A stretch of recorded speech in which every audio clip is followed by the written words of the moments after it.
So this video was requested by certain someone I know. Asked me to comment on the current philosophies going on at Michigan. Said he would like to have some thoughts on them. So in this video, I will oblige you. Now, the first thing I thought I have on Michigan is I believe Jim Harbaugh, correction, I get those guys mixed up all the time. Jim Harbaugh has been what I would call a moderate success. All right, a moderate success. He has not delivered the level of success I'm sure that people at Michigan thought he was going to bring to that program. I think that by this point, after 5 years at the helm, I think a lot of people believed that Jim Harbaugh would have delivered a national title to Ann Arbor by now. I believe that was the bar. Whether that was a fair bar, I don't really know. But I think that was the expectation. So I would say he's been a moderate success. In terms of the defensive and offensive philosophies, offensively, I agree with where they've decided to try and take things. Hiring Josh Gaddis, I think, was a good move. I think he has done a lot in terms of revolutionizing that offense, getting away from that ground and pound that simply wasn't working the way that I'm sure Jim Harbaugh had anticipated it would, sort of like when he was at Stanford. I think he thought that he was going to get more of the same when he went to Michigan, or maybe even better, because now you can get Michigan-level athletes, which I'm sure most people would regard Michigan as a better program, certainly with a better tradition than Stanford, and that didn't happen. So the move to Josh Gaddis, I think, was the right one, and I think that even with Shea Patterson moving on to the NFL, I think that there could be some expectations of big things to happen on that side of the ball. The bigger side of the ball where I've got beef with Michigan, and I'm not going to recommend on this channel anybody loses their job, but I will say that I think that Don Brown's philosophy has gotten old in that part of the up there in Ann Arbor. And some history on Don Brown goes back a little bit. He was first at Boston College when I heard of him, and that was when Boston College had like the best defense in FBS football, at least statistically. That was in 2015, and then Michigan hired him. So I didn't know anything about him. But then I found out that the defense he runs is extremely high-pressure package defense. Lots of man coverage, and he's bringing 5 and 6 every time. When I found that out, I immediately had red flags. I was like, okay, that defensive philosophy, to me, is not sustainable in the long run.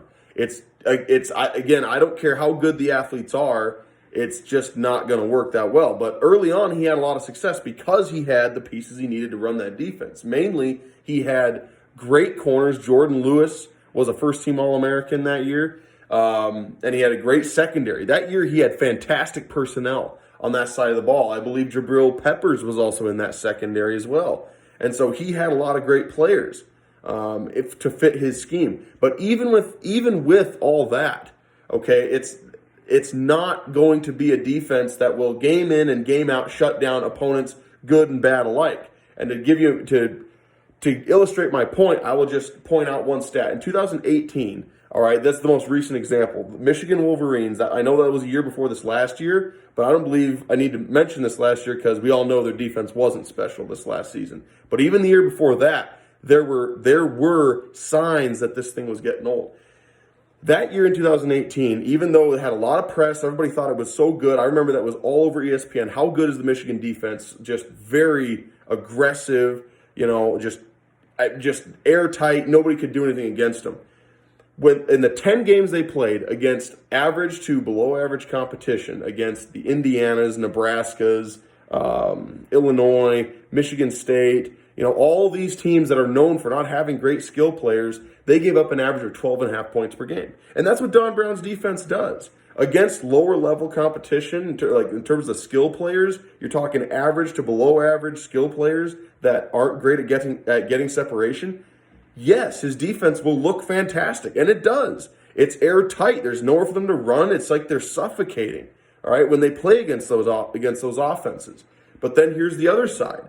You play against the tougher teams with skill players that can run, Ohio State, Florida, Notre Dame of that season, 2018 Notre Dame, not 2019 Notre Dame, big difference there. That season, their average was 42.3 points per game, 42.3, because when you play against great offensive coordinators with great skill players, you're going to give up points. You run a defense this high risk, high reward, and honestly, that predictable. I don't care who you are. I don't care how specific and good your game planning is or how smart you think you're blitzing. When you're bringing 5 and 6, you are taking too many chances. You are taking too many chances because all it takes when you're going to do that is just one broken tackle, one guy gets beat over the top. That's all it takes, and it's a touchdown. You could win 75% of the snaps. You lose 5 of them, and you give up 35 points. That's the problem with a defense like that. So I've had issues with the Don Brown philosophy from day one. I didn't know how soon, I didn't know how big of a success he'd be, but I've never liked the hire, and I think it may only get worse. My opinion is it will only get worse. I've seen people try this defense in years past. Kevin Cosgrove, when he was at Nebraska, ran a base man scheme, very aggressive. That was when Nebraska was giving up 70 points to Texas Tech at home. And it was also happened. The guy at Arizona State, I believe his name was Graham, just got fired. I believe it was last year or the year before. He ran a defense like this, bringing 5-6 every single play, and he's a defensive guy.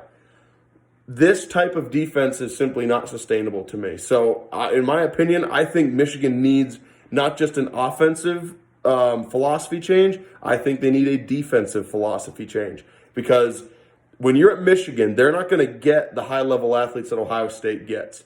They're just not winning those recruiting battles. They're going to be out-athleted. When you're a defense that doesn't have the best athletes and you're playing an athlete game, you're going to get beat by a team that has better athletes than you. And that's what Michigan does right now. They play the athlete game, and they don't have the best athletes in the country. And that's how it's going to be. Alabama scored 35 with a backup quarterback.